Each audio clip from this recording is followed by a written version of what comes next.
we go. Hi. Can you see me just fine? Yeah, I gotcha. Can you hear me? Yeah. Okay. I was trying to get it to actually go live, and for some reason it wasn't registering, so that's why it took me a couple minutes. No worries. And Okay. we record this, correct? Like it'll automatically record just so people know. hmm Yeah, so for anybody who is not on right now, what I've been doing is as soon as the live is over, the recording, I'll just go ahead and post it, and then I've actually been sharing it to my Facebook as well. So for people who don't have Instagram, that way they can get it off of my Facebook. So yeah, hopefully, hopefully it works out. Um, so I was just gonna do a quick little good morning to everybody. Thank you all for hopping on. I know some of us like to sleep in on Saturdays. But then again, when you're in fire, what's a Saturday morning? Does that ever happen? And also a huge thank you to Dani from Close the Gap Wellness for hopping on. We had talked about doing this live for, I don't know, it feels like a while. So I'm super excited to have you on. Super pumped for everybody that's here to join us and just hear more about doing the whole fire life thing and being a mom and all your goodies and tips and tricks that you have to share with us. Yeah. So, like Dina said, I'm Dani Shedden with Close the Gap Wellness. Many of you have met me, or we've even chatted and messaged. And, this idea came to me as I've had questions over, the year that my business has been in, of people knowing or hearing I have children, and that I was a wildland firefighter. And how did I do it all? And I will tell you, number one, I talked to a ton of women. I did my research because guess what? It's not just my one way. There's like 1,000 ways to do this in a career in fire and being a mom. And honestly, after talking to a bunch of moms, I was listing out what regions I called. I called a girlfriend in Region 9, two in Region 5, two in Region 4, and then myself, I've worked in Region 2, and now I live in Region 4. So Nice. I did my research because over the years, it was like this secret little club where I would run Yeah. into men out, burning in Minnesota with an engine from Nevada. And I'd run into a mom and like, oh my gosh, you're doing this. How are you doing it? Tell me your tips and tricks because I'm doing it too. And I can always learn more. Mhm. So, but the number one thing every woman in fire that is a mother said to me, and it's something I always say, when everyone's like, how do you do it all? It takes a village. It village. I pretty much am a logistics guru, and it takes Mhm. having a lot of like friends, family that understand this job, a lot of education, a lot of open communication with your significant other, um, to plan how this looks. And I'm not going to say it's easy. And one of the big things that I wanted to talk about is to start off is this isn't a boohoo me. I loved being a mom. And I love fighting fire. So this is never, don't want you to think, oh, this is like women coming on to like hate on, how hard it is to be in fire. That is not why I'm here, but I want to clear that up real quick. I don't need sympathy from anyone. I signed up for this job knowing that I was going to have to be a logistics guru to be able to do all these roles that I carry. And I've never once felt like a victim as a mom Mhm. fire. But one of the big things, that I want to cover today is a lot of the questions revolved around Dani, how'd you do it? The next one is your spouse in fire? And Mhm. then there's a lot of questions about, what the first year of postpartum looks like after having a baby in fire. What does that look like? I Yeah. questions, so many of you sent them in. A lot of them was about me personally. Is your spouse in fire? And we'll talk about that. How did you raise your kids when you're both gone so much? Yeah, Uh, I'm super curious. Yeah, yeah, because we'd be in the same boat. So yeah. yeah. And then how much time did you take off after? What did that timeline look like? And, one of the people that I called specifically is Hannah Key. If hopefully many of you know her, she's fantastic. I called her in Region 5 because I know she's in it right now. She's got a baby and a toddler. She's living it. My kids are 8 and 10, so my views are a little different. I kind of think biologically we start forgetting how hard it was when they were that little. We start forgetting almost because our biological clock is like, oh, you should have another. Remember how easy it was? It was Oh so man, that's so funny. Distance makes the heart grow fonder, right? totally. I Yeah. always, I don't know how I had another after my son was so hard. He was colicky for about a year, just screamed. Um, And because our minds trick us, right? Like, oh, but wouldn't it be so nice? Like, so fun to have another baby. yeah, Um, the nature comes out. Yep. yeah, yeah. So we actually, it's funny because our body actually does that to us. Like we actually forget it. Yeah. So I'm different than a lot of women in fire, and that's why I wanted to cover mine. But I got a ton of stories from other women. Um, I have a box of Kleenex in case I start crying. So Yeah. Yeah. because it's not easy. I've had so many ups and downs, so much joy, so many wins, losses for being a mom in fire, things that I've missed out on that make me emotional every time, like regrets, mom guilt. And personally, how I started in fire is I was first off in grad school for counseling before fire. And, did my practicum, did my internship, and then went out into the great world of being a counselor in Boise, Idaho. And I had babies in grad school. So I don't recommend that to anyone. Once again, totally was in survival for but had babies in grad school. And then I remember sitting in my counseling office, and I don't think I've ever shared this story, especially on a live, but with friends they may know. I was sitting in a counseling office with a client. They were coming to me with the same issue probably for a year and never wanting to fix it. They just want to talk about it. And that's okay. But I remember thinking, is this it? Is this it for me? Am I just going to be a counselor that sits in an office mid-20s and not get to do any kind of adventure? I grew up in the military. I lived all over this country. I've lived in England. I got to do some really cool stuff as a kid. And I just kept thinking, there's got to be more for me. Like, I know there's more. I want more. And it's not to want more. Mm-hmm. So I had a 1 and 3-year-old. I quit my private practice right after that client. I started wrapping up everything, no joke, like a month. Oh my gosh. I started looking at USA Jobs, started applying to a ton of jobs that would work for my family, somewhat local. And I knew what would work best for me at the time was probably engines. And how I knew all this is because my husband was working at the National Interagency Fire Center here in Boise, Idaho, once he got out of the Air Force. Okay. So many people don't know. Yeah, I didn't know that. That's cool. Yeah, so my husband worked at NIFC, and he worked for the remote automated weather stations, or some Yeah. call ROS, Roz. for Yep. years. Totally. Yeah, for 10 years of our relationship, traveled all over the country about 6 to 9 months out of the year. So I was already kind of living it. I was kind of like a Yeah. spouse on the road supporting fire. Yeah. So it's kind of all I knew. And then my dad being, 9/11 was when I was a kid, my dad deploying often.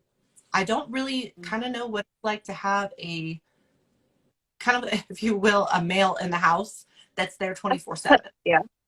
Or even Yeah. like a normal job schedule at that. Yeah.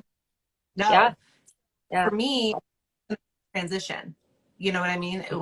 I didn't have these parent units that were together all the time and home all the time together. It was like, I had a lot Yeah. of time with my And then I spent a lot of time hunting and fishing with my dad when he was home and had a lot Yeah. of good one-on time. And Yep. honestly, it looks a lot the same in fire, being a couple in fire. So one of the things that I did, like I said, when I rolled up my private practice, I said, YOLO, dude. And I knew I was ready for fire because it was like, you only live once. And how many of us have thought that? And Yeah. I wanted the adventure and I wanted to be a mom. I wanted both. So I started fire. I had a 1 and 3-year-old at home. A lot different than many I women. can't even imagine. Yeah. So that's why I wanted to talk about my story, because it is different. And a lot of people ask, what did postpartum look like? Well, I did my research to ask other moms, because my postpartum obviously wasn't during fire. I was a private practice counselor.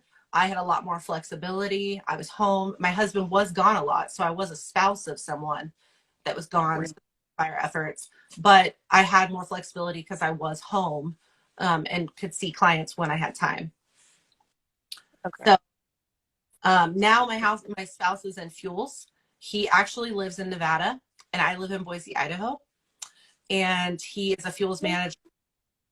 So once again, I have this untraditional life of where I'm in one state and he's in the other because of, it's the government. And you have to move where jobs are. And if you want to promote, you kind of got to move. So Yeah. he promoted and moved, and I stayed in Boise.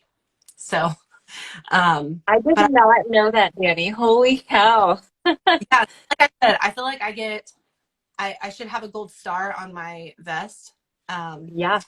for kind of crap down for years. Like I've held it down, Wow. and a lot of people don't know that about me. It's kind of like Yeah. you're a mom doing logistics, but also then you have a spouse that's also in it too and lives in a different place, because that's what the government, that's where the jobs Yeah. are. That's crazy. Yeah. Kudos to you. That's like, I mean, we spent, I don't know, like probably 6 months grand total apart this summer just because I went home and was dispatching. He was, excuse me, in the States on the engine.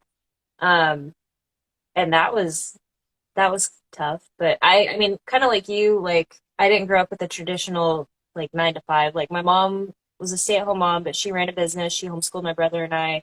Um, and then my dad worked in the oil field for 20 some odd years. So he was home for 2 weeks, gone for two, back and forth. And so I'm kind of used to it, but like that 6 month gap, I was like, man, this is weird, you Mm-hmm. know? So I living in two different states, like that's impressive. Yeah, once again, it's very logistic. It's challenging. Also, starting my own business, or even fighting fire this summer and going out, as a heavy equipment boss. It's a logistic mess, but it's one. But you're doing it. Well, and I kind of thrive in it, quite frankly. It's like, okay, I'm always making pieces. I'm always making things work, and at the end of Yeah. the day, it works. And that's what I want many of women in fire that want to be a mother understand. Like, it can work if you want it. If you want this life and you want this career bad enough, it can work. But there's some things that come with that. There is mom guilt. There is high levels of stress at times. And why I wanted to talk about my background first is because that was what a lot of the questions were about. I will give a shout out to, like my mother.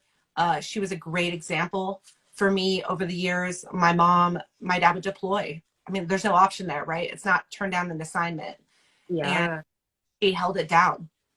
She not only held it down, she made us feel so loved from all angles. She was there at every sports game. She worked full time. She did it all. She made all of our meals homemade, bread, meat from hunting. Dude, my Uh, mom being like saint. And I had a good example, like I mhm. had a good example of how if you want this life, you can get it. You can get everything you want out of it. Yeah. Now, is Yeah. it fair and is it hard sometimes? Absolutely. Like, Mhm. absolutely. Everyone has challenges. But what I want people to understand is, my background is different. I didn't have a baby and then it already be in fire. I had Mhm. children before fire, which is really different than many. So I will say, like everyone that I talked to, they had children in fire. I was literally one of the few that got into fire after. And I'm sure Okay. there's out there that have done what I did, but a lot Mhm. of time that YOLO mindset. If I don't do it now, something I always wanted to do, then Mhm. I'm going to get too old to do it, or I'm going to get, the mindset of like, oh, it's something I wanted to pursue, but I just never did. And Yeah. I refuse to do that. And a lot of my mindset around that came from I was a CNA through school, so certified nursing assistant through college. And I worked with people in hospice. I worked with people in assisted livings and nursing homes. And at the end of life, people go through things they regretted or they wanted to pursue. So I had a different mindset, really, of like, I'm not going to live a life where I regret something. And if I want to chase something, I'm going to go after it. And I'm going to make it work. And I also grew up with obviously a really strong mother, freaking amazing mother, who was like, you can get whatever you want in this world, but you're going to have to work really freaking hard for it. And if it was not for my mom and my dad, hopefully I don't start crying, there's no way I would have been able to do this job. There's no way I would have been able to be on fire. And what do I mean by that? I survived fighting fire by sending my kids to my parents' farm for 3 months out of the year, sometimes 4 when they were babies. Mm-hmm. So my parents have a farm in Kansas, in closer to like Oklahoma border. Okay. And they have a big property. And my parents raised my children every summer and got that one-on-one extra love grandparents often don't get with their grandchildren. And they took them. I mean, like, we would fly them there, drop them off, give them lots of love, and then like bring them back at the end of the season, if that was for school, you know, getting them back a week before school so we could get all the school clothes. You know, I'm ordering on Target.com or the Target app on a fire, you know, like making sure I have all their leggings and shirts, shoes, and just mailing it all to my house, like mass shipments, school boxes, all of it. I did a lot of this with teachers from living in other states where their school was going to be because I was out on fires, of meeting teachers virtually and saying, you know, this is what I do for a living. I'm going to be back in town in a month, but, you know, here I am. This is where we're at. Yeah. Yeah. I'm in a station in the middle of nowhere. So I can't drive back for parent teacher conferences, you know? Yeah. Yeah. So I did a lot of that, but that's my background. How I survived. There's a lot of things that I did to survive, but one of the biggest ones is it took a freaking village. My village was friends and family. My parents are freaking saints. My dad understood my lifestyle because he was in the military. So there was no resentment. It was like, we're going to make it work because you want to pursue this and we love you. And my husband also did fire. So it wasn't like I could totally rely on him 100%, you know, like he was gone too. So it was more like, oh, cool, you're home, but you could be gone again. So we really never relied on his schedule to be there in the summer. What was the other thing I wanted to cover around this schedule thing? And you live in really remote places, you know, like you right now, you're not near friends and family, correct? Or family, I should say. Yeah, no, I mean, my family's like 3,000 miles away one direction, another 3, 4 the well, probably not that far, but yeah, I mean, I'm in a little remote town that, you know, we have like work friends and stuff, people that I know through that, but it's like if I were to have kids right now, I really would not have anybody, like I wouldn't have that tribe established yet. And that, you know, like we're really hoping to transfer out of our current location. He's been putting in applications like all across the states. So, you know, again, it's like, you know, we're kind of just hurry up and wait. And if we end up moving again, it's like, okay, well, here we go again, like going somewhere else, and we'll have to establish that wherever we end up. And that's, you know, that's kind of something constantly in the back of my mind that's just kind of like mulling where I'm like, you know, how's that going to go down? But it's really cool to hear. I mean, it is possible, and like my situation and yours, they would be different, but just knowing like there's ways to work that and it is possible, like that gives me a sense of like, oh, okay, it's a little relief. I can breathe, you know? Yeah. And it's possible because of that village, and that village will change. I swear every season changed. I think that one of the big things that you have to think about too, having children where you may not be near family, like I was in the middle of Nevada. I have no family in Nevada. Mm-hmm. Well, I had emergency contacts that were firefighters, or emergency contacts Oh, that yeah. fire, that if my son broke his arm, which that's a funny story we'll hear about, um, who's going to pick him up from daycare where he broke his arm and take him to the Oh, no. emergency while I'm out on a fire. Oh my Um, gosh. that, and so logistically, it was one of those things where every year I had to think about and ask permission from whoever, can you be my emergency contact for my children? I live near no one. Um, and Wow. I'll tell you this story. So one year, my captain was Jenny, and absolutely love this woman. She's in Oregon now, patrol prevention. Love her. And she was my engine captain that year, and we were on a fire. There was a lightning bust in the Carson City district, and so we were down out and past a little out past maybe Reno area, and yeah, Reno So, area, no, mhm. Nevada, and all of a sudden, the next morning, my phone's dead. You know, like we're out remote, my phone's dead. I have no reception, and she had reception, and she got a phone call from my children's daycare stating that my son, and you could hear my son screaming in the background, Oh, that the arm off gym equipment, like snapped it clean, and they can't get a hold of me or my husband, right? Like, so nightmares. This is my nightmare. yeah. Um, and she threw me the phone practically and was like, this is an emergency. And obviously, there's a lot of mom guilt there, because the first thing I want to do is drive. I want to Yeah. get in and be like, dude, we're going to my son. You know, we're going to his daycare. Mm-hmm. And my mother instinct, right? I couldn't, you know, and Oh that's my part of, gosh. like, you couldn't. So I Yeah. hear my son screaming in the background, and I Oh can't my go, God. you know, that is one of the struggles that we're going to talk about. Yeah. Um, you know, the funny thing is so my husband was home. My husband is horrendous. If you know my husband, horrendous at the phone, like Oh absolutely. no. My kid's making a joke. We're like, we're going to call dad, but he's not going to answer. Yep, And he'll that's be my back dad. hours or whatever. So I'm frantically calling my husband, right? Like, oh my God, like on my girlfriend's phone. Mm-hmm. And he's not answering, not answering.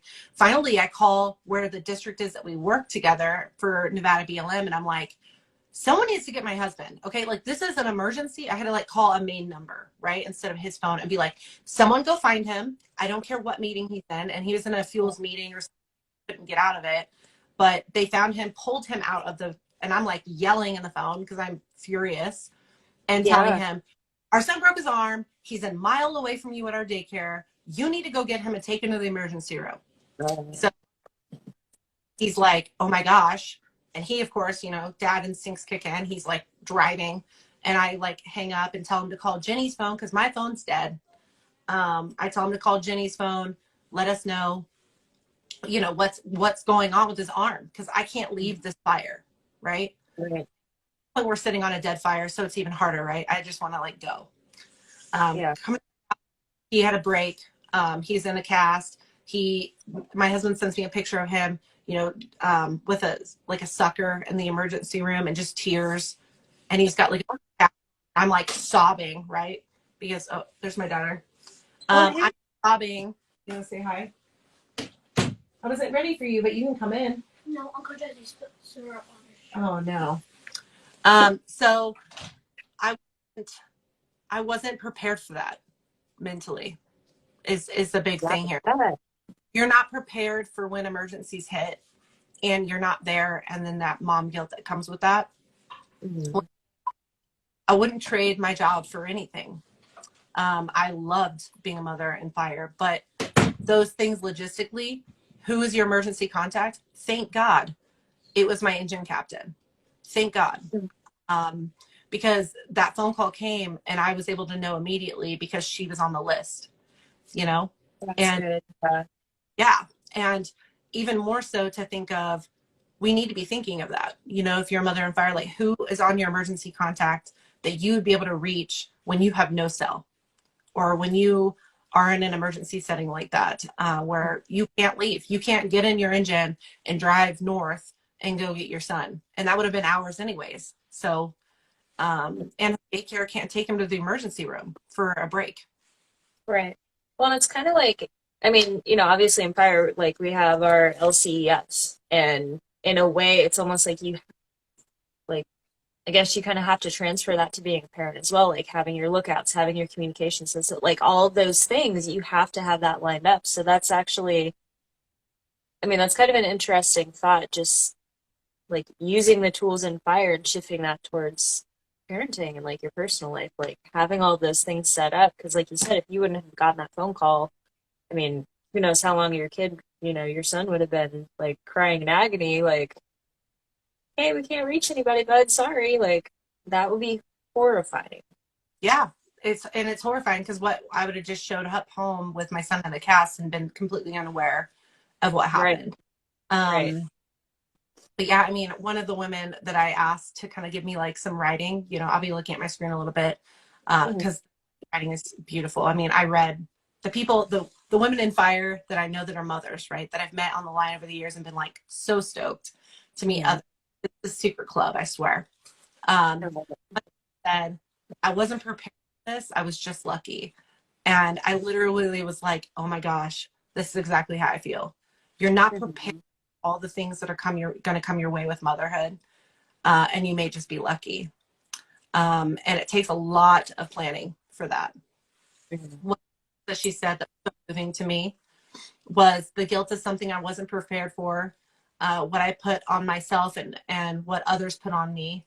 Myself and my partner must be extra strategic and every day. That is so true. Every day is who's going to be here, who's going to be able to move the pieces, who's going to be able to get the child to soccer practice, who's going to be there to tuck in. They can't do it themselves. Right. Totally. Yeah. But one of the contradictions I think that I caught myself thinking, and one of my girlfriends in Region 9, Nicole, said to me, why is this such a secret? Why aren't we talking about being moms in fire? Many of us hide that. And what I mean by that is, my first year in fire, I felt like if I told my engine crew that I was a mom, that they would think I was less than, or I was less capable, or I was going to have to take more sick days, or I was going to have to plan more leave and not be available. When in all reality, why did I feel like I have to hide that? That is something that we should be talking about. Definitely. And we both said, like, when we have worked in this field, and one of the things that I always found fascinating is we never celebrate Mother's Day. And that's like the first week in fire. Yeah. Times we're celebrating Father's Day and having families come in and all these things because there's not very many of us. And I'm not like feeling bad about it. Honestly, I used to joke like during Father's Day that we were celebrating Mother's Day for me too. Yeah. Parents' Day. Yeah, exactly. Yeah. Yeah. And and it was one of those where my first district I worked at on an engine, I was the only mom fighting fire. Like there was mothers in dispatch, but primary fire, I didn't know any other mom. It was just me. And I remember telling my engine crew, like, oh, by the way, I have a 1 and 3-year-old like a month in, maybe even 2 months. And Oh my like, God. yeah. Mind blown. Yeah. But I wanted to show myself as someone that could serve in this position, be decent at it without showing all these roles and all my cards of how I did it. So some of the issues that I've talked to, like I said, I've talked to many women. Hannah Key, I talked to yesterday, shout out to her. Some of the other women are, Molly Day, Nicole Selmer, Jessica in Region 4. There's been a handful. And some of the ones the big themes that came out, it's like some of these really big issues that you need to think about before becoming a mom in fire, or many of us aren't prepared and just find out we're going to become a mom, and congratulations either way. Right. Oh, but man. one of the things is lack of support. One of the big issues So I kind of want to throw this out there too. We did have a question, and I think it might be a good segue into what you're about to go for. So we got a question. Building a support network is difficult when you move every 2 to 5 years. How do you propose leaning into new villages? So I don't know if that kind of goes along Yeah. with what you were leading into, but Yes. So a okay. lot of my villages were me talking to the people I worked with, and then actually starting to be kind of friends with their wives, becoming, Mhm. getting this other tribe or meeting people locally, whether that be at my local CrossFit gym and becoming friends with people I work out with often, Mhm. or that being other firefighters, or that being people that are in secondary positions that may be home more. Like one of my good friends in Nevada at the time was a dispatcher.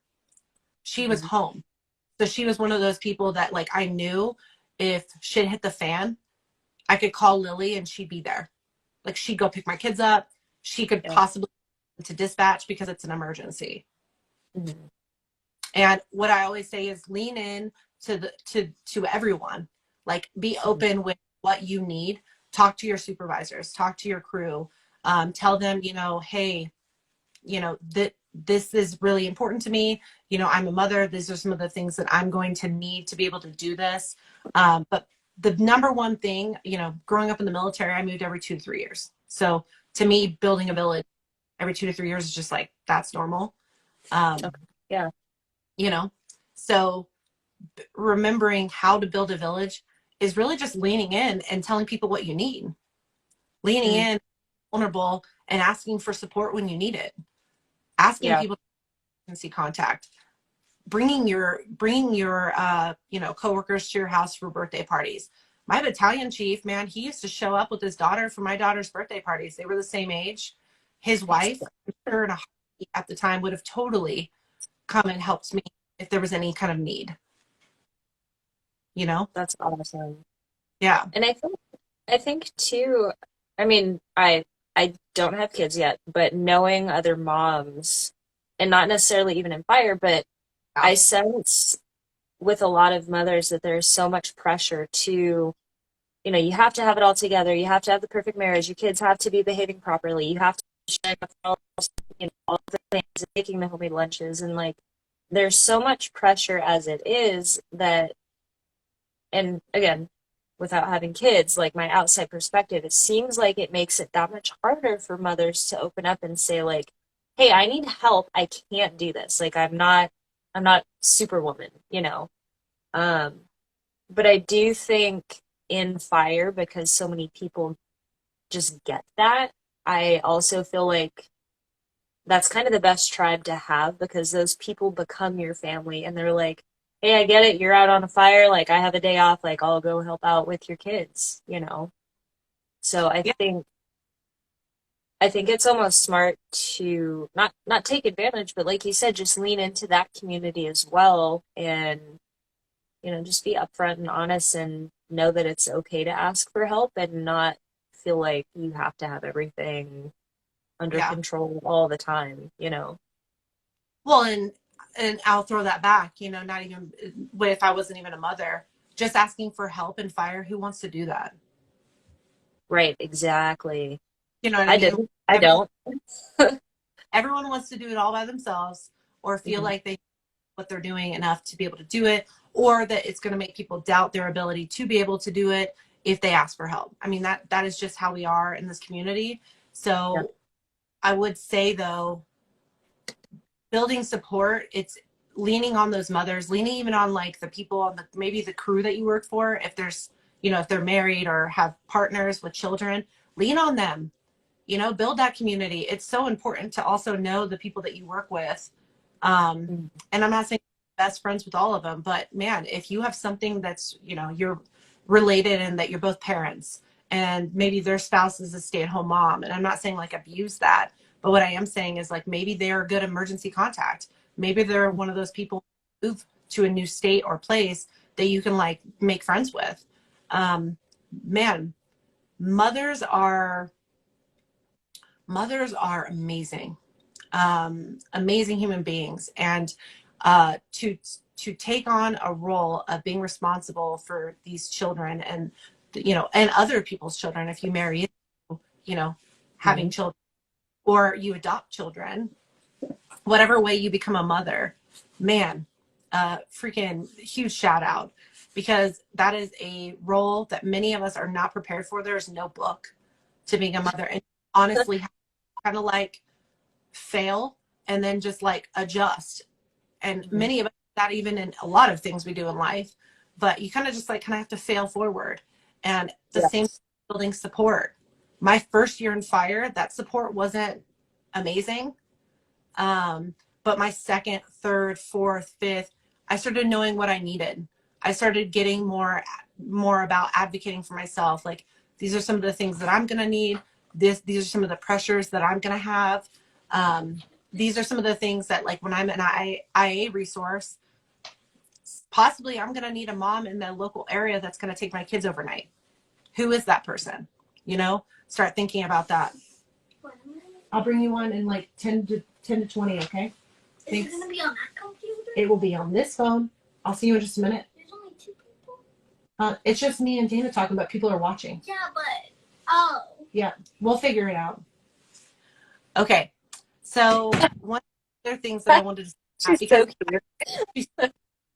some of the thoughts that I have is that, you know, one of my friends wrote down for me is that now this new role of a caretaker or a parent, typically it's the woman's responsibility, whether you're the wife, girlfriend, or sister. It's expected by most, but it's expected even more by ourselves. We put a lot of pressure on ourselves to do everything. It is why I suffered with postpartum after having children, because I put the weight of literally the freaking world on me when I had a network of women I could have been leaning on, and I did not. So one of the biggest things that I can leave with someone is advocate for yourself, build the tribe without guilt, ask for what you need from people. And guess what? It's going to come back around. Right now, perfect example of it.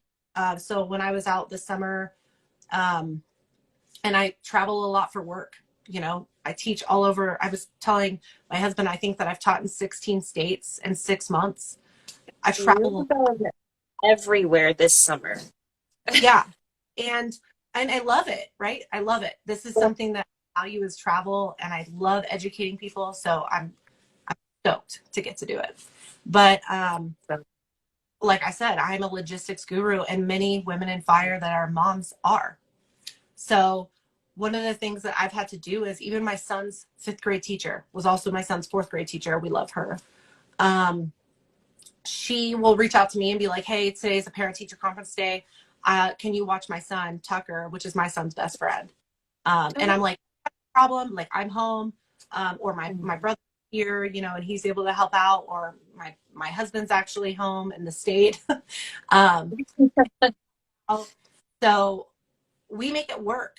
This isn't just fire, right? Like, many of us need to come together, and many of us moms are secretly shooting each other texts all the time logistically, like, hey, I can't pick my son Everett up from soccer. Can you bring, because I have to do X, Y, and Z for my business, or I'm meeting with a client, whatever that looks like. And every time, I'm telling you, every time, unless they are physically not possible, they say yes. And now I don't feel guilt, but my God, it took years to get to that level. And I wish someone would have given me a manual of how to just ask for help. That's what I wish. But back to lack of support, you have to be willing to be vulnerable and ask for what you need as it comes. You may not know what you need until you need it. And when you do figure those needs out, start asking. The next thing is schedule. Sorry, go ahead. I was just going to say, it kind of makes me think too, like, you know, hundreds of years ago, people were more communal, right? And especially the family unit, it was comprised of, you know, you have grandma and grandpa, and then they have, you know, say 4, 5, 6, 7, 8, however many kids, and their kids, and they all, you know, helped raise each other, helped out with the cooking and whatever. And I think obviously as years have progressed, it's become more like the single family unit, or, there might even be like single parents out there, people who don't have kids, whatever, all kinds of kinds. But we've shifted to so much of like an independent mindset with families. And I think that makes it difficult too to reach out and ask for that help where, years ago that was just so common. Like Yeah. having that village, literally a village, help raise everybody's kids. It was it was so much more of a community project in a way. Yeah. Um, And in your job, you have to go back to that old school communal. It yeah. literally, when I say it takes a village, and almost every single mother I talk to prep for this, same thing as me. It takes a Mm, village. Um, it takes all these people coming together for the greater good of we want to stay in fire, and how are we going to build support around each other so we can do that. It literally mm, takes a freaking village. Um, Cassie said, "What independent mindset as individual humans?" Yeah, and a lot of us are so fiercely independent that we don't seek help too. I am fiercely independent. Like I am totally fine living in another state, away from my husband. I'm fiercely independent and I'm okay with it. mhm. But I also grew up with a mother who was fiercely independent, who never lived near family. My God, we were in Florida when 9/11 happened. My family's in Kansas, and she Um, held in fort when my dad deployed. mm, It is what it is. yeah. So, but it took a village for my mom, all the neighbors that are also mothers and or fathers that are spouses of someone in the armed forces, trying to Yeah. keep it together while the others are gone. Whether that was, social media, which was kind of kicking off at that time. I think I was like AOL dial up at that point. Mhm. Um, Yep. but there were groups of women on that military base that were like, all of our spouses are gone. How are we going to support each other? And they would make groups, and they would support each other. And it's like the same thing with Wildland Fire has to happen in order to be successful. But it's interesting because I was reading a statement my friend said, and one of her things too was, my family, if I didn't have my mom in the same um, town there is absolutely no way I could have stayed in this job, period. Truth. And her mom was a huge part of her village. Mhm. My mom was part of my village, but she was in Kansas where my kids went every summer. So, um, but I also relied on, wives of people in fire, dispatchers that were more local that, kind of knew the schedule. And I could say, hey, on Wednesday, I know I'm an IA resource. If anything comes up, can you watch Rosaline Everett? And they would 100% do that for me and Yeah. flip Oh, roles. cool. On Thanksgiving, I invited those dispatchers over for, when they were away from family, and my huge tribe of like, I built my own family wherever I was. Hmm. Um, I had people at my house for Thanksgiving that were from my engine. They were from, dispatch. They were secondary positions and fuels jobs with my husband. It was like the more the merrier. Come over. And we built Yep. our own tribe everywhere we went because we knew we needed these people as much as they needed us as well. Hmm. So, That's so important. hey, Okay. Hi.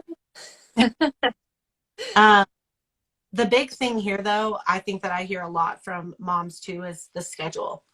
It is really hard to schedule like being a mom, like, and then try to fit in that role, but then also, not only being a mom, but like all the other things you hold down, being the one that's taking care of the house, also being an IA resource on an engine and being available 24/7. Also trying to get your kids to soccer or baseball or whatever sport they're playing. And with schedule, I would say that you really have to build that network. It goes back to network and your support. It takes that village, but also understanding maybe, the job that you had before you had a child is not going to work for you right now. Maybe you need to roll into another position. Maybe you need to go look at the fuels options. Maybe you need to go look at maybe being patrol, prevention. Maybe you need to look at being in dispatch. And that's not saying that you're not supporting the greater good of fire. I'm saying that might work for your schedule, especially postpartum. You know, Mm-hmm. staffing and being an IA resource on an engine after having a child is going to be very freaking hard. Now, if you're Yeah. breastfeeding, damn near impossible. Um, like I said, huge shout out to Hannah. If you guys don't follow Hannah Key, you should. She is just inspires me. Um, you know, she's got two littles right now. And right after, she was telling me right after postpartum of her first, she was attached to an engine as an AFEO. And I'm like, how? And she made it work. And the thing is Go we, girl. right? Yeah, we make it work. We make Yeah. it. Um, I was laughing because one of the things that one of my friends typed up for me was that, and I love this. She's like, it's the logistics, you know, it's the pumping, being sick, the daycare, the emergencies, the broken arm of my son while I'm on a fire. These are all real things that you have to handle, and you will handle them because Mhm. you're strong. You have like mom strength. I'm telling you, it comes with the job, and you are so good at problem solving. And one of the things she suggested was this should be an IQCS qual, 1000%. Right back at you, Hannah. Yeah. Yeah. Um, it it takes a lot to do this job, but guess what? A lot of us that are doing this job deal with logistics every day to be able to do what we're doing. It's just Mhm. one more thing that you have to think about. Um, if is my husband going out on a fire, and I'm going to be the one that's going to have to be in the local area if a fire pops, and then what Mhm. time can I off the fire? You know, those are things we don't think about. Once again, that's why sometimes after having a child, it's one of those things that you may want to look into before having a kid, what that path looks like for you Mhm. to be. You know, if that's something that's important to you, please do not put that off so that, you know, because of the job. Because I will tell you, number Yeah. one thing it will do is you resenting what you do for a living because you didn't get to be a mother and chose a different path. If you want to be a mom, make it happen because Mhm. it will all come together, but it may be substantially stressful in the beginning. I wanted to make sure that I read what Hannah just said. I feel like management in my household should be a valuable part of my resume. Oh, Oh, 1000%. hands down. Yeah, Absolutely. yeah. And it definitely should. I list on there is like my highlight reel. For years, I've managed to be a mother logistically and hold down a primary fire position. Um, that's fierce, you know? Yeah. Um, yeah. It's kind of funny just you talking about that too, because this summer, I was dispatching back home in Alaska, and one of our guys, um, he was taking off. He had some personal stuff, so he was taking off like kind of in the middle of the season, and so we all went out, kind of like last hurrah. And one of the other guys sat down and was chatting with me. And this is like right before Jess and I were engaged, probably about like a month or two. But he was like, "Yeah, you really like this guy? Like, you think you guys are like serious?" I'm like, "Well, we've been together for almost 2 years, so I'd say it's pretty serious." Um, and he kind of launched into this blurb about how difficult it is to be in fire and to also be a parent. But he took such a, I hate to say like a negative approach, but he's like, it's going to be so difficult. And as being the mom, you're going to want to be there for your kids and you're not. So like, really, I just say don't, don't have kids, essentially, is like what he told me. Like, don't have kids, like, cause I've got kids and it's so hard. Luckily, like my wife is a I don't know if she's a stay-at-home mom, but like she's there with the kids. But oh, if you're going to be in fire and he's going to be in fire, then you probably shouldn't have kids because it's going to be really difficult and you'll regret it and blah blah blah. And I'm like, okay, first of all, I know people who do it, so it's not impossible. And second of all, like having a family is a big deal for me. Like I would be willing to step back a little bit and do the mom thing if my husband's going to stay in fire, or we would make it work. Or like you just find your tribe and you make it work. And so I think it's just super important to, like you said, talk about it and just kind of help inspire other people. Like, hey, this is going to be difficult, but there are ways to do it, and don't let that fear stop you. I think, you know. Yeah, pressure of others stop you or their experiences, because at the same time, like something that I know that I talked with Hannah yesterday is everyone's story is so different. Um, Absolutely. we all do things a different way and we all make choices. And Hannah said my old captain did the same thing to me. And after I had the first, he suggested that I got to be a real mom and stay home with my son. Yeah. And Hannah, I pressures. I had people tell me, and this is gonna come. This is gonna come. And what I always say to moms, filter this shit. It's shit, right? Mhm. Thing is people are gonna have their bias. People are gonna have their past experiences. Maybe their mom was a stay-at-home mom, and that's the only slide they have, right? Right. And they're going to put that pressure on you or project what they believe when a woman becomes a mother, what that should look like. And what I say is it looks different for every woman who becomes a mom. Mhm. I filtered so much crap over the years. From one of the big ones was always like, well, shouldn't you be at home? You know, like Hannah said, shouldn't you be at home? Um, don't you feel bad that you're missing all these things with your kids? And I used to always say back, well, don't you feel bad you're missing all these things with your kids?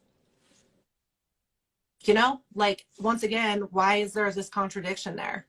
Um, yeah, do what you want to. Yeah, exactly, Hannah. And I think, YOLO.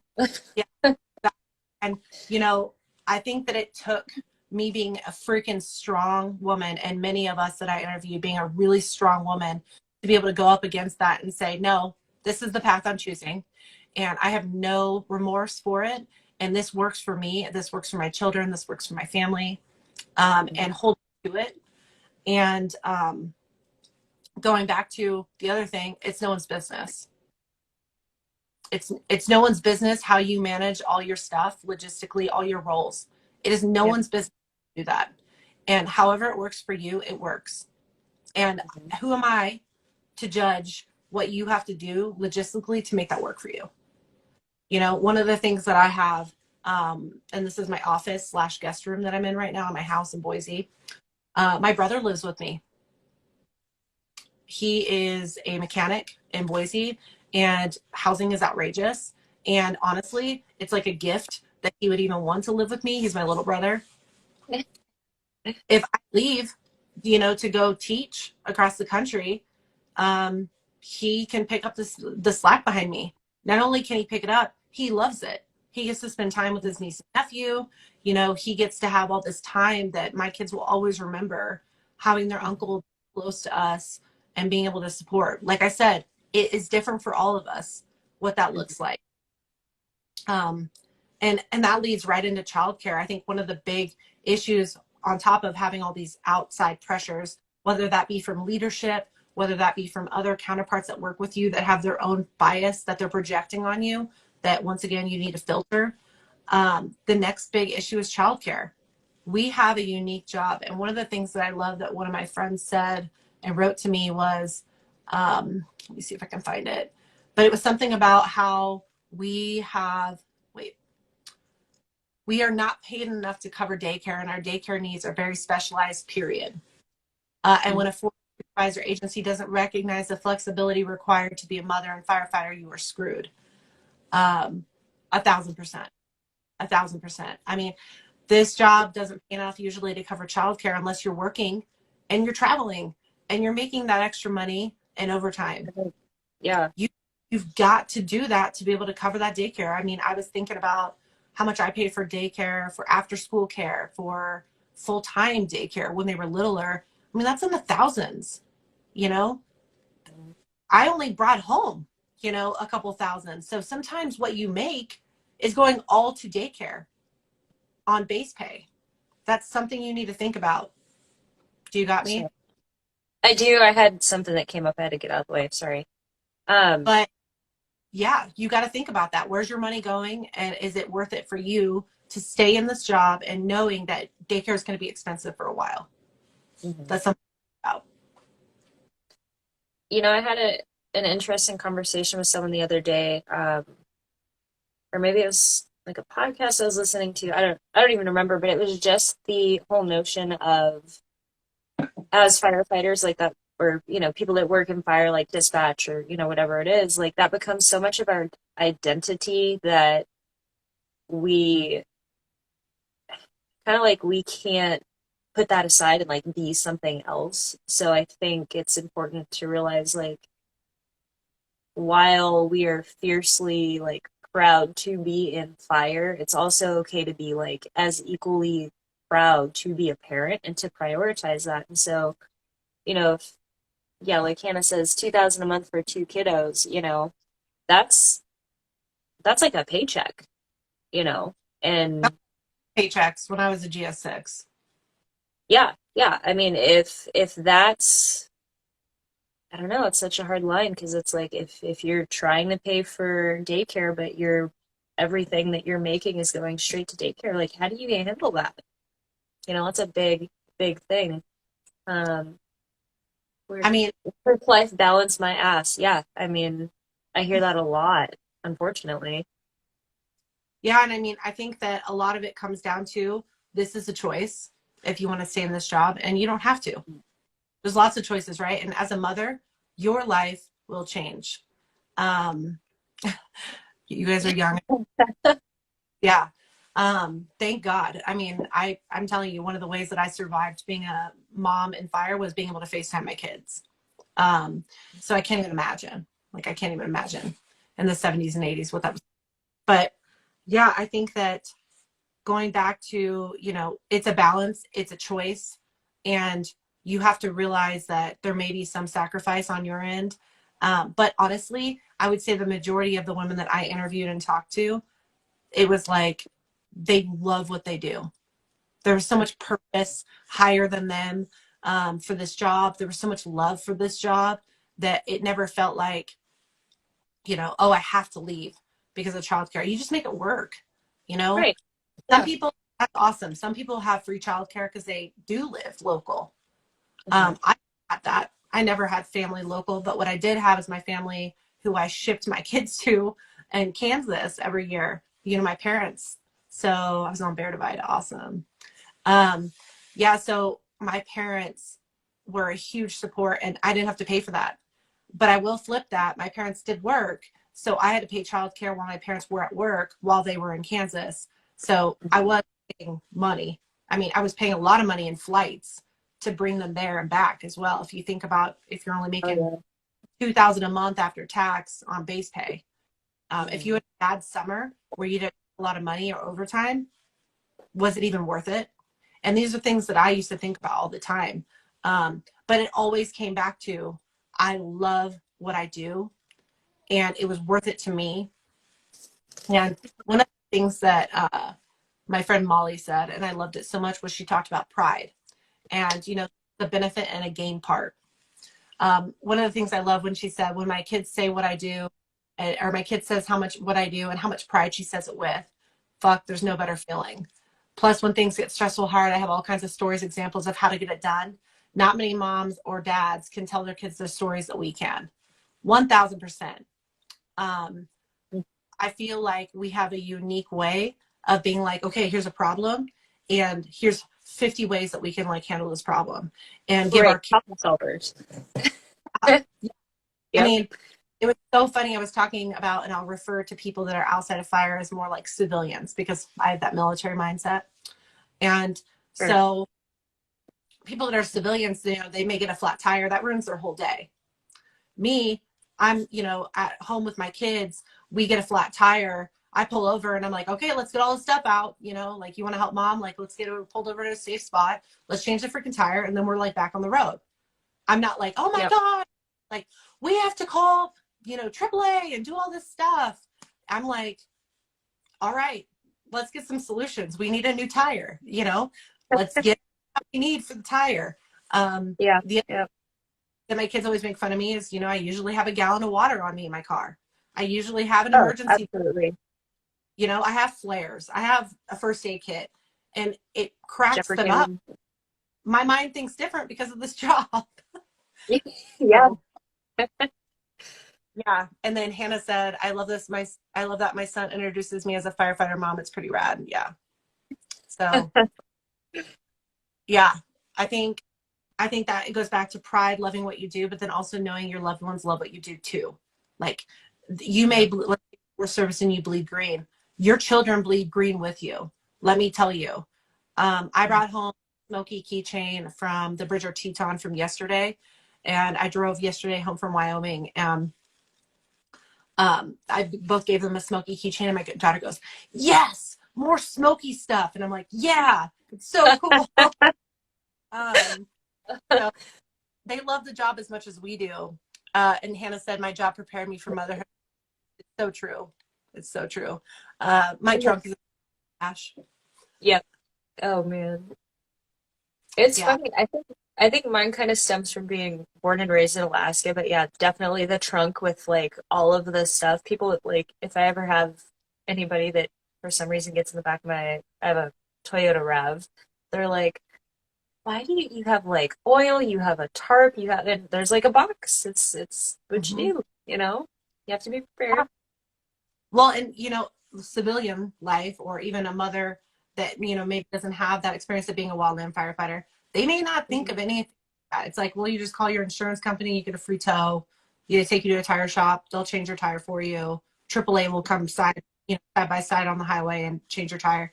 For me, it was like, and I grew up with a dad who was like, you be on your vehicle, and was like a survivalist.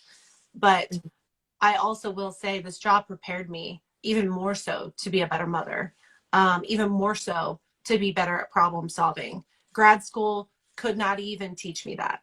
You know, I I even know how to set up a business more from doing Wildland Fire and knowing people like you and all these other people that have done this too. That's how I learned how to set up a business. It wasn't from grad Yeah. school. It wasn't from 9 years of that that didn't prep me to start a business. What prepped me to start a business other in this community, and really being like all these side hustles a lot of us have. Mhm. So, oh, I love this. Cassie said it's like my fire gear, always prepared for myself and everyone else. Exactly. And the same thing Yeah. as a mom. That's exactly how you were. I literally have a snack bag everywhere I go. All these things that maybe other people don't think about, but in fire, man, I've got a box of MREs. Like, dude, we're ready. Like, if shit hits the fan, what's happen here, you know? So, So I love fires made me. just made me the most prepared for anything. It's true. It's true. And like these are some of the benefits that I don't think we think about when we're like, oh my gosh, there's this huge bridge crossing into motherhood. It's like you're more prepared than you think you are. One of the things that I was telling Hannah yesterday, that could be an issue, but to be thinking about, and I'll list some resources at the end. Hopefully, Hannah is on to list some of the resources she shared with me. But one of the ones that I saw was maternity leave. The other one is pumping in the field, or pumping even at the home unit. What does that look like if you're going to breastfeed? Mm. And I breastfed both of my children, and I pump between clients. So when I was a counselor, so it was a little different for me. I wasn't out on an engine like Hannah. Mhm. And the other day Hannah posted a picture, and it just like, oh my God, I like totally fangirled, which if we can get into that story, if I have fangirled over Hannah in the field on Ferguson Fire. I think that was 2018. Um, I saw her in a magazine once. I think it was, what was it, Hannah? It was like what, top 50 women in the country. I can't remember, but she was in the Times, I believe Times magazine. Hannah was featured as a wildland firefighter. Oh, And heck yeah. the Ferguson Fire was like, oh my God, and like lost it a little bit. Her, and I will tell you, she was the first that I saw with a yellow in style, badass woman. Yeah. She was one of the first that I saw in a yellow, pregnant, 7 months pregnant. And I was like, oh, Oh, heck yeah. yeah. um, I was so excited. I gave one of those guys something the other day that I just have on hand all the time. He said, I'm definitely prepared to be a mom now. Yeah. Fire for sure. Heck yeah. Yeah. Hannah the other day or yesterday we were talking, and I was like, I don't know if you remember me, but like I legit like lost my crap and fangirled on you on the Ferguson Fire in California, because she was the mom I saw in a camp pregnant and a yellow. And I was like, this is so freaking cool, right? It's a secret little club. And I'm Yeah. pretty sure completely caught off guard, but I like lost it. But the story I want to tell with Hannah is she's the first also mom I've ever seen that shared stories, which why I say follow her if you're looking at going through this, because she's in it. She had recently, she was eyeing a fire. It was a type 4, Mhm. and she was the IC, and she was pumping while doing it. And I was like, F yeah, I was so Oh, excited. multitask. That's amazing. It was amazing. And I was like, once again, this job prepares us to be multitaskers like this, but holy crap. It was like the cool shared that with the interwebs. And I was like, frick yeah. Women each other to be each other's support and to lead by example. And Hannah led by example in that of like, you can do this. You can be a mom, you can be an IC, you can have it all if you want it. Yeah, what a badass, Yeah, totally. total badass. And I was just like, this is freaking awesome. And yeah, shout out to Willow Pumps. I need to Google that still, Hannah, but Hannah was using Willow Pumps. And I remember having all these contraptions on me, all these tubes and stuff. And this one's like all hands free, where you could like do your job and be pumping at the same time. So dope. Um, Heck yeah.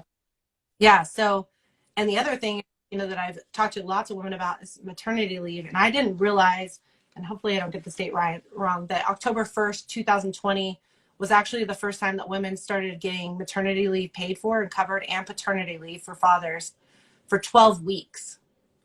That's paid for. You're not having to use your annual leave. You're not having to use your sick leave. And I remember my husband taking maternity leave for like, I think 4 weeks and having to like empty his sick leave to be home with my son when he was born. Oh my gosh. So that's That's something wild. about is, there is maternity and paternity leave now. So I did just see one of my buddies, Bo, he just hopped on, so he might be able to answer that too, just as far as okay, yeah, paid for federal employees. Just yeah, Bo, maternity leave. I know you were just taking off for your new little baby, so we were just talking about like maternity leave being paid for and whatever. So anyway, Yeah. And Lindsay's kid. Yeah. And I mean, I was telling Hannah, the other thing to think about is when your kid's sick, are you going to be the one that always is the one taking sick? And my husband was in more of a job, so it typically fell on me to be the one that had to take sick days. So by the time government this year in March, I had 11 hours of sick leave. So a lot of people will be like, oh, I have hundreds of hours. Man, over the years of being a mom, I never had, I had to wipe my leave for, my kids getting the flu, strep, fevers, and they can't go to daycare, for whatever their little bodies are fighting. That could be a virus. So that's another thing to think about, before having a kid. I had 480 hours of baby leave. Yeah. Okay. That's a lot of hours, and drain it. And Hannah said I drained all my in 2018 and just had it covered for my husband and I both. Yeah. So That's those are, guys. yeah. And those are some of the issues that I've heard that have come up. And what does postpartum look like? It's like, well, now you got this leave, right? And if your significant other is in the federal government too, can you stagger that leave? Can one of you take, thing? Can you stagger that leave? How can you guys work together to maybe in the first couple weeks, ensuring maybe you're both there, because you're going to need 2 people. It's a lot. But maybe one goes back to work part-time and then the other one's kind of like full-time home, and you shift that. So yeah, I have 180 left. That's a lot of leave. Like, I am so excited about that because, like I said, my husband had to wipe his leave to be home with me and my son.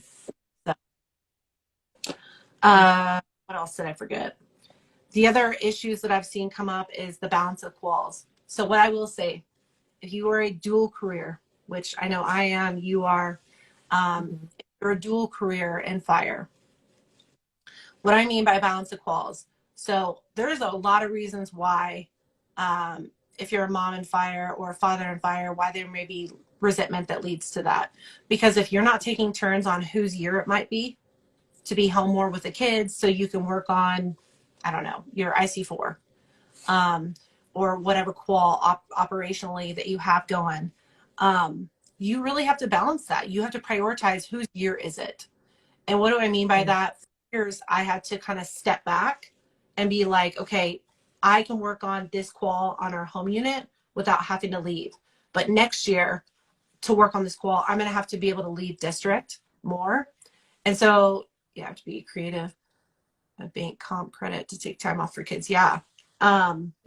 I've had to, with the qual thing, I've had to be like, my husband was working on air quality. I think it was 2 or 3 years ago.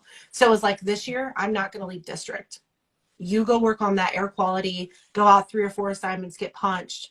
And then when you come back, the next year's my year. Because what happens in this job is if one is all of a sudden the operation more focused and maybe you're the one expected to stay home more because there's not communication of that balance, what happens is it will lead to resentment. I mean, Wildland Fire has a huge divorce rate.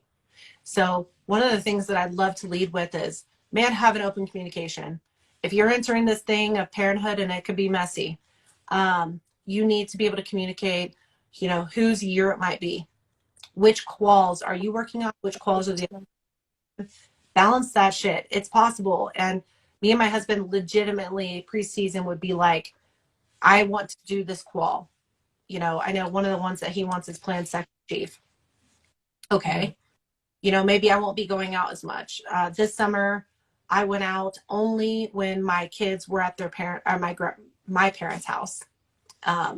They left for a month, and I went on a SISM assignment as a clinician, and I went out as a heavy equipment boss. And back to back, I did like full 21. And so the only reason I did that, because it was kind of my husband's year to finish some quals, was because my kids were gone.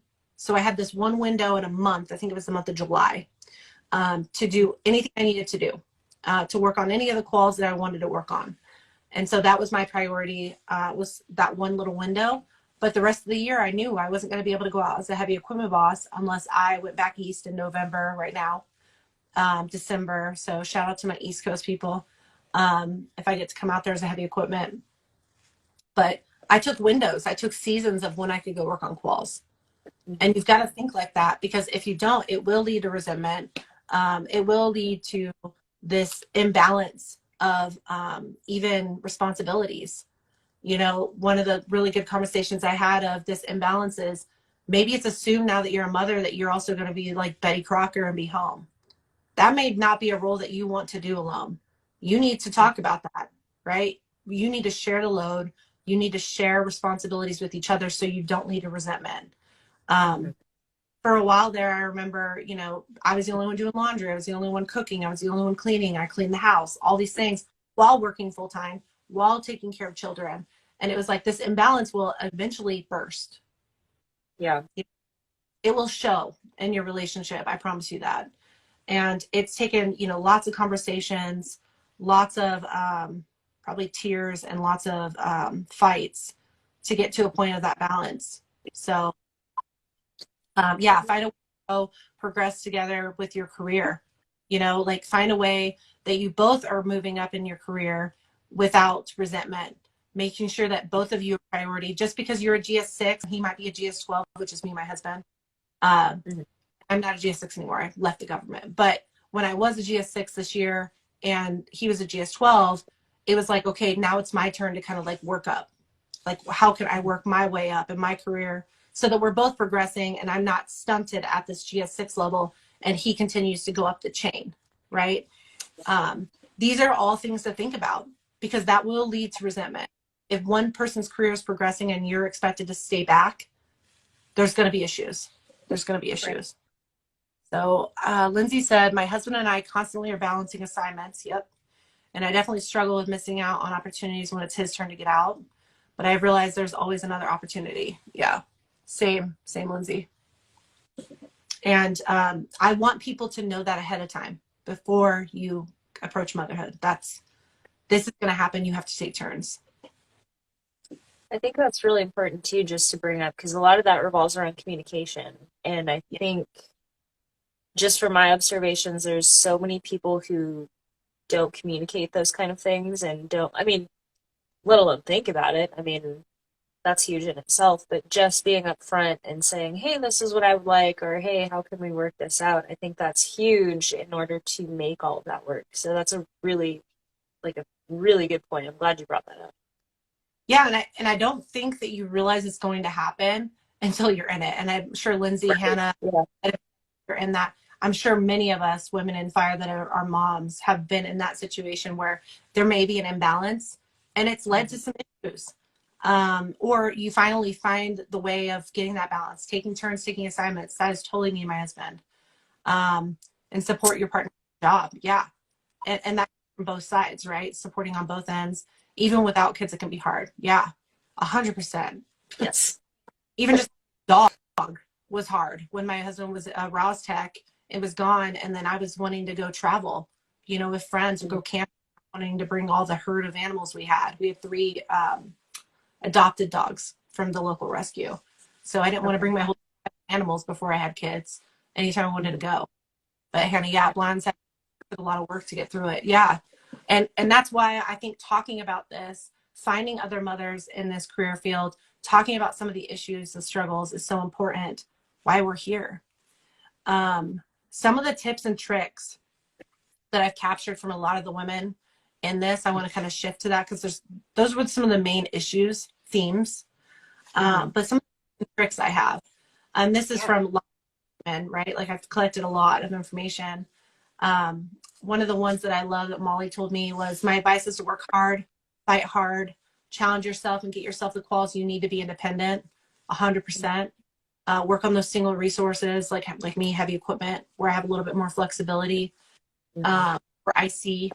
And then that way, when you want to step into another facet of fire, you have a strong operational foundation and street cred. Then you can go about your maternal path with grit, grace, and guilt-free, I hope. 1,000%. That I couldn't have said it better. But some of my tricks is build that tribe. Know when to ask for support. Don't feel guilt about asking for the things you need. Talk to leadership. Talk to the people when you're pregnant or before, when you're planning. Talk to your leadership. Tell them what you need. Give them some ideas. They might not have ever managed this. I mean, there's not many women that are moms that are in especially primary jobs. You've got to be open, even secondary. Be open about this. What are you going to need in this journey? And be open with it may change as I go through it too. Make sure, this was a lot of people told me this, make sure you're in a family-oriented organization. I don't care what agency you work for, or if you're a contractor. Make sure you have a business or a federal land agency, state, local agency you work for that supports what you need as a mother. Because I'm telling you, if you don't, it will be a steady uphill battle and fight to be able to have all these roles. Another one is prioritize quals and positions. What do I mean is that balance, right? Taking turns. Taking time off. Taking time to have vacation. In about 10 minutes. I know, I'm so sorry. It's so good though. You said 10 minutes, 30 minutes ago, Mom. Stop. It was awesome. Yeah. And with your overhead has been up. And you've got resources and you've got other women in fire that you can kind of lean on that are moms and have gone through this. That's huge. But my big thing is taking time off when you need it. Plan who will be home and when. One of the things my friend Nicole said too is, she has sat down with her children over the years. Her kids are teens now. She's sat down with her kids and been like, what are no-go days for me? Yeah, she's pretty cute. So what are the like hard days where I have to be home? Are those birthdays? Do those mean a lot for your children? I've missed one of my daughter's birthday. I tell you right now, I regret that so much. I wish I would have not missed that birthday. The other thing with the whole birthday thing too is I had my kids in March. Why do you think that is? I have a March 8th, March 30th baby. That is fire season. I had them so my husband would be home. So yep. Just a shout out for that. We've already talked about like Like we're legit trying to plan our wedding around fire season, and then kids too. It's the same thing. It's like, okay, we're not doing it these months. This is the window when it comes to it. So yeah. Yeah, it's family planning at its finest, Yep. being a fire. The Yep. other one, plan who will be home and when. Be open with that schedule. Like, I'm right behind me. If I could show you, I literally have a schedule almost like of every day pre-planned of who's going to be home, who has children, down to the T. Like logistics, I'm telling you, I should just be given the call. So, children change your priorities, and that's okay. That's okay. You may not deny your resources more.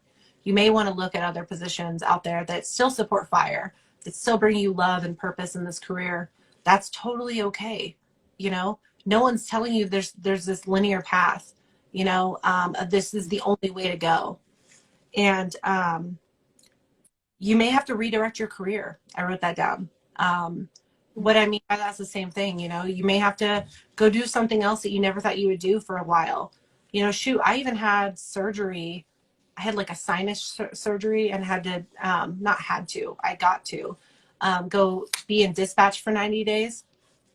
That made me such a better IC. I know what to order. I know how to talk on the phone to dispatchers. I know how to handle what they're going to ask ahead of time. And there was, and looking back, it's like, I'm so grateful for that experience. And why not do that for a year or two and then jump back into primary? No one's saying that you have to stay in any position you decide to do after postpartum.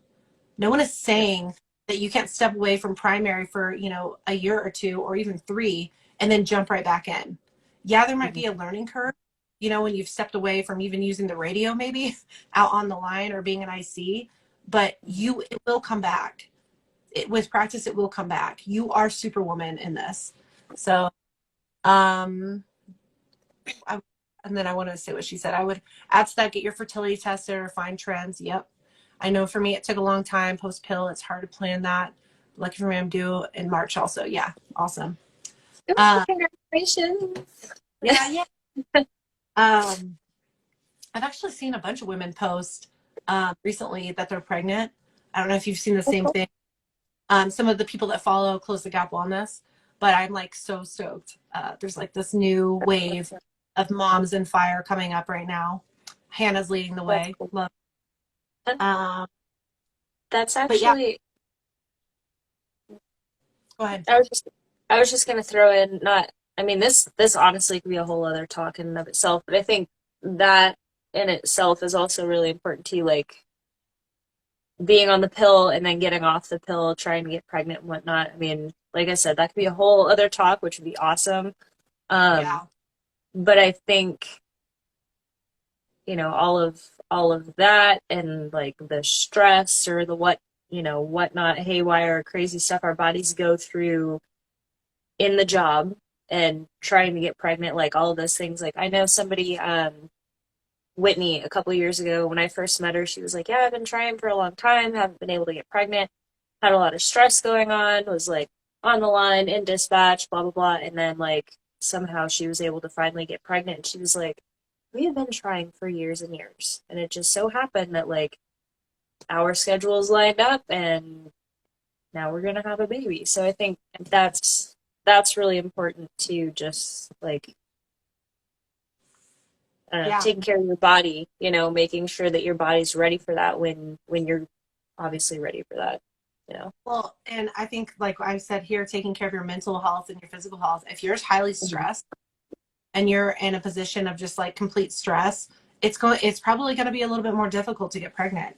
If Yeah. you are, you know, hormones are off, if your hormones are all off because of this job, which can happen from the environmental exposures to this job, look into that. You know what I mean? Go get a panel ran. Insurance covers that. It's kind of amazing. Before I started fire, my hormones were like totally fine. And then once I started fire, my hormones were like this, like a complete dance, off the charts. And so I will say this job with stress and everything else that our body's exposed to could impact your ability to have a child. So that's something to look into. Not only, you know, your fertility tests and when your windows are, but knowing, you know, when you're family planning, knowing when maybe your hormones are off and when you need to go to a doctor and see if you can get assistance with that. So Mhm. we tried for years to have our second baby. Yeah. Yeah. But like I said, it impacts men and women. That's men and women hormones.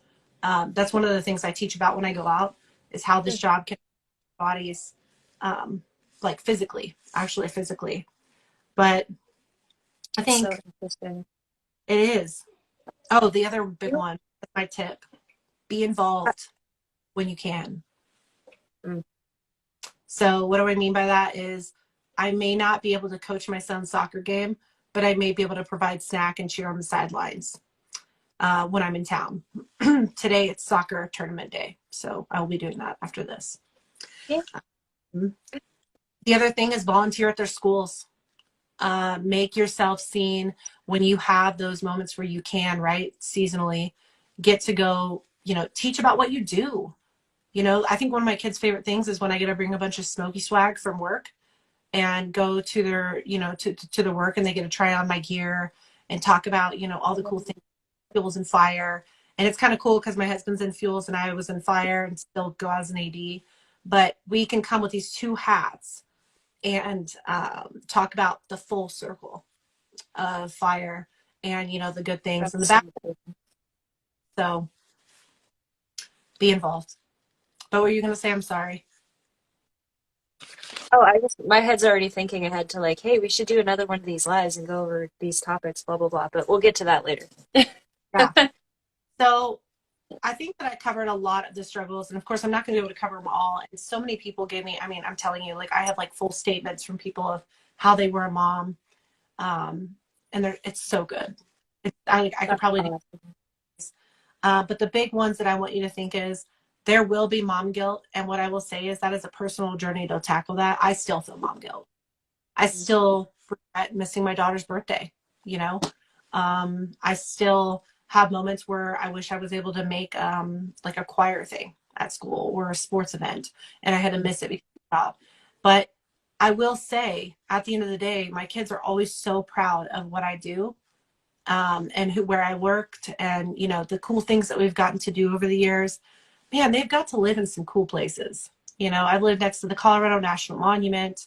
I've lived, when Nevada, we had a house built up on the side of the mountain with 365 panoramic views of the mountains. Stunning.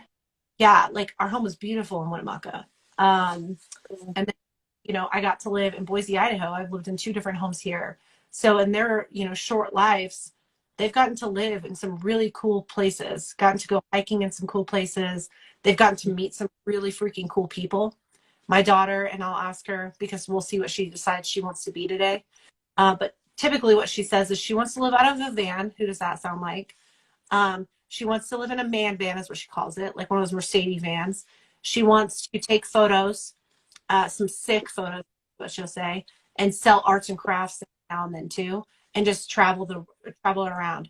I don't think she would have or gotten that if it wasn't for being exposed to so many of my friends in fire. Yeah. Yeah. So, Thinking like off the top of my head, I'm like, yep, sounds like this one, sounds like that one, yep. yeah, Girl after my heart, yep. yeah, exactly. And a little free spirit. I think a lot of that comes from I love it. my husband's free spirit of being able to do this job, being super flexible, understanding home is where you want it to be. Home is where the people are important to you. Home was everywhere. I lived in fire. It did not matter. I never felt like, oh, home is Kansas. Home is Boise. I've got to get back to Boise. It was like, this is an adventure. And like, let's make the best of this. We live next to the Colorado National Monument. Like, let's go to Ouray and go to Hot Springs and explore, the Grand Mesa National Forest. And I don't think my kids ever felt like and I asked my son this before all because I think a lot of that mom guilt goes with now my kids can talk, and share their little opinions. Son who's 10, who's warming up right now for a soccer game. I asked him, I said, what did you love about this job? And he was like, the really cool people that you worked with. And they really loved traveling. They loved getting to meet so many people. They loved the little National Park Service books, getting stamps and all the ones that we Yeah, traveled. Um, that's fun. yeah, it's just like it's a different world out there. But I will say, you know, there are some things that you need to think about, like the ones that we talked about. You know, you may miss some of your kids first. You may miss some events. You may miss some birthdays. But it's a double-edged sword, right? Like you've got duty for your family and duty for the job. And Yeah. you've got a balance that works for you. And all we can do is the best we can do. You know, there's going to be things that you regret. There's going to be things that bring up this extreme mom guilt. But what I will say is you can find what works for you. And that's going to look different from you, from me, from everyone that watches this. It's going to be so Mhm. different.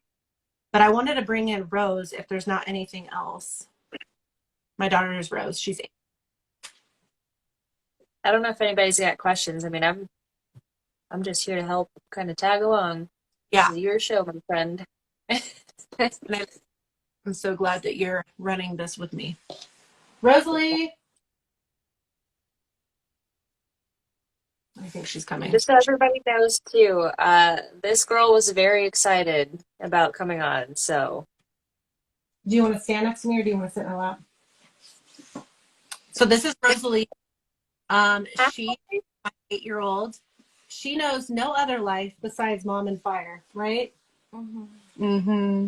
My twin, obviously, we look identical. Um, and then, yeah, so I wanted to ask Rosie some questions, and then she's also going to give away one of our friend Kevin's book. Me and Rosie got to meet Kevin and Rocky at Rip and Lips Invitational, so shout out to them who raised money. awesome. But we're going to give away one of these in just a minute. But I wanted to say, what did you love about Mom Fighting Fire? Look at the camera. That you saved people and that you made friends. That I Those made are friends. important. So who are some of your favorite of Mommy's friends over the years? On Engines, on the WFM, who are your Mommy's favorites? Miss Jenny, Yeah, Miss Sheena, that's what I was just about to say. Sheena, Miss Taylor. We got lots of friends. Wait, Kelsey? Kelsey.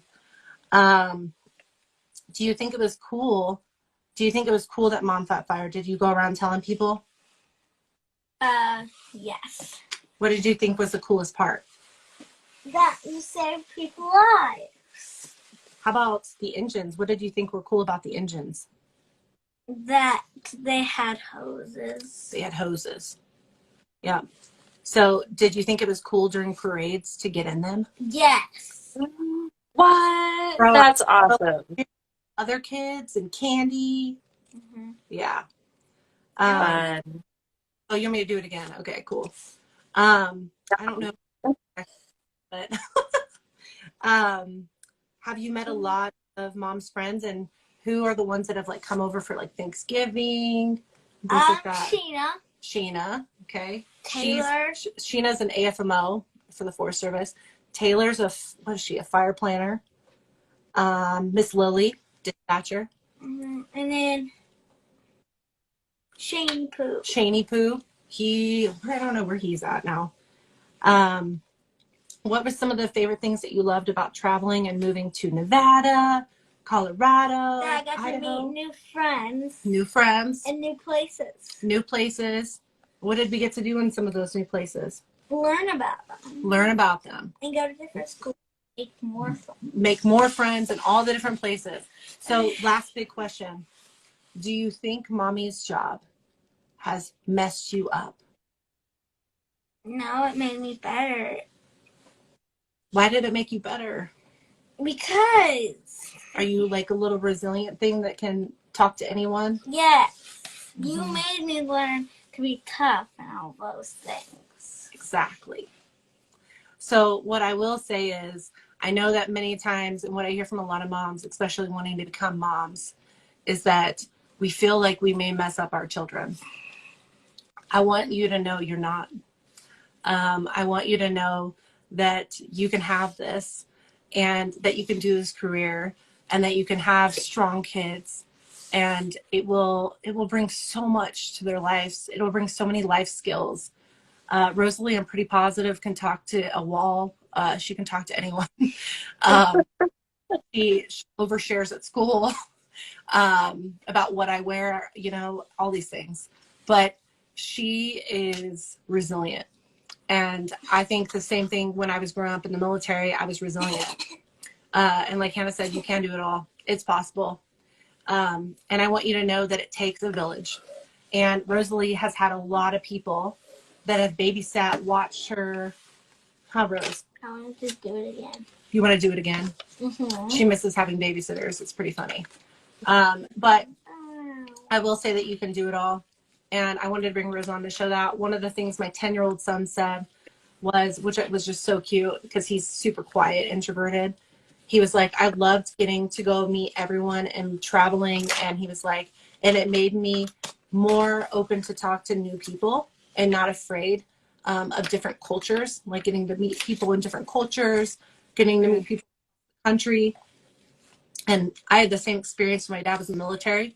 You know, I grew up in England, Florida, New Mexico, Idaho, Utah, Colorado. The list goes to places I've lived. And we raise resilient kids. They can get through anything. Huh, Rosie? Uh-huh. So, and I will always say that Rosalie's teachers always say that she's the most kind kid in class. She's the first one to help others, and she loves it. And I think that goes back to this job and teaching her that one of my biggest values is helping other people. And that's what so our values stick on our kids. So anyways, that's the big things that I had. I wanted to end with some of the resources. Hannah dropped this one in here. Where is it, Hannah? Bomberos Madras group on Facebook. It's super helpful by Brie Orcasitas. Also, the Evolving Nomad blog is a really good one. We raise creative problem solvers, totally. What other ones did we list out, Hannah? My daughter just took my out. So if you guys want, I was just going to say too, if you guys want, go ahead and message me those too. And then whenever I post the recording of the video, I can like throw that in the like the caption as well. So that way it's easily accessible Yeah, for folks.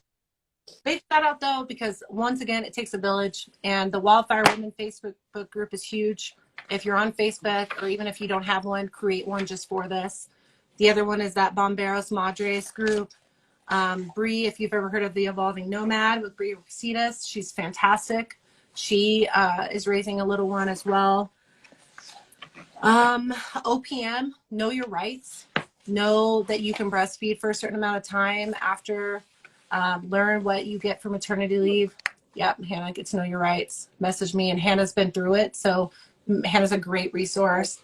People like Molly Day in Region 5 are also a great resource. But once again, if you know a mom in fire, like, stick to those people and ask questions. You can always reach out to me and all those things. But, okay, Rosalie, this is her favorite part. She could not wait for this. So I'm trying to see who's on.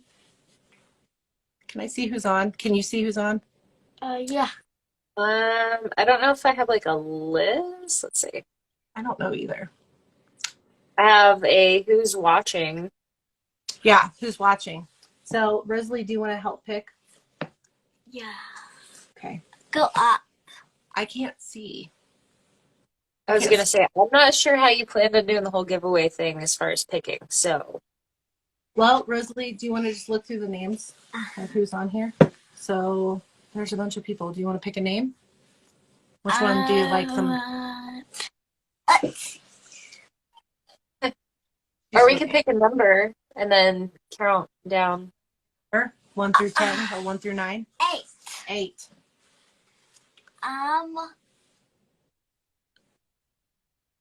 Can I do that one? Tiny Firefighter? Yeah. Let's do Tiny Firefighter.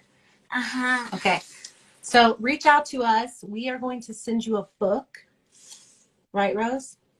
And this is from Kevin and Rocky, Above the Ashes. It's a really good book about mental health and his story and his journey through mental health and being a firefighter and battling with mental illness. So anyways, we're going to send you this book. Thank you so much, Kevin, for getting it to me fast. And he signed the front page. Where's the front page? Really excited about that. So, Tiny Firefighter will send you that. And then she's gone. Her phone's here. I was also gonna send out a candle too, so if you end up getting the address, let me know and I'll tag Yeah, team and we'll get that taken care of too. Yeah. perfect. And And think I think sh I think she just had her first as mhm, well, little baby. that's what I So was just congratulations. Yeah. huge congratulations. And I know this was long. I apologize, but hopefully you got a lot of good information out of this and share it as much as you can, especially if you're even thinking about, Oh, having children. So I've never won anything. Yay! Yeah, I'll send you this book. And because you just had a kid, awesome. I'm gonna try and do cool stuff. So I'm excited. I'll send you a little care package. Um, Love it. but yes, so I think that's all I have. My last big advice: find your Okay. village. That's huge. I think I needed to hear that. I'll say that just with us possibly getting ready to move. Like it's one of those like no-brainer things, but you need somebody to tell you. So thank you. I appreciate that. Mm-hmm. And all of your insight and your stories they're fantastic. So I'm so glad that you were able to come on and share all of that. Me too. So thank you so much for having me. Thanks for having Yeah, of Rosalie. And once course. again, like great Saturday, I'm about to go to soccer. So I'll be Cool. Good. if you have questions that come up, please reach out to me. Follow Hannah because I know she's in it right now. Um, there's all of us out there that are willing to, share our stories with you. And I can always give phone numbers and things like that as needed to be support. It takes the village of a lot of us women too in fire supporting each other through this journey. So anyways, Awesome. thank you so Yeah. much, Dana. Cool. Thanks everybody. Have a good one. We'll chat soon. Okay, bye. All right. Bye.